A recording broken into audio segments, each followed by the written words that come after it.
गडचिरोली जिल्ह्यातील देसाईगंज तालुक्यातील कोंढाळा परिसरातील सिंडराई रेती घाटावर अवैध रेती उपसा सुरू असताना झालेल्या भीषण अपघातात एका मजुराचा मृत्यू झाला। या घटनेमुळे अवैध रेती उत्खननाचा चेहरा पुन्हा एकदा समोर आला आहे। मृत मजुराचे नाव विलास महादेव देवढगले, वय वर्ष 34, राहणार जुनी वडसा असं आहे। पोलिसांनी दिलेल्या माहितीनुसार गुरुवारी सकाळच्या सुमारास सिंडराई रेती घाटावर मोठ्या यंत्रांच्या सहाय्याने अवैध रेती उपसा करून ती ट्रॅक्टरमध्ये भरण्याचं काम सुरू होतं। यावेळी चालक व मजूर म्हणून काम करणारे विलास देवढगले हे अचानक रेती उपसा करणाऱ्या यंत्राखाली दबले गेले। या भीषण अपघातात त्यांचा जागीच मृत्यू झाला।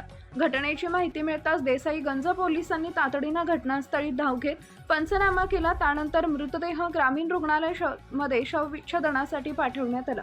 शवविच्छेदनानंतर मृतदेह नातेवाईकांच्या ताब्यात देण्यात आला। या संदर्भात देसाईगंजचे पोलीस निरीक्षक अजय जगताप यांनी सांगितले की मजुराचा मृत्यू नेमका कशामुळे झाला याचं कारण अद्याप स्पष्ट समोर आलेलं नाहीये। या प्रकरणाचा सर्व बाजूंनी तपास सुरू असून तपासानंतर वस्तुस्थिती स्पष्ट होईल।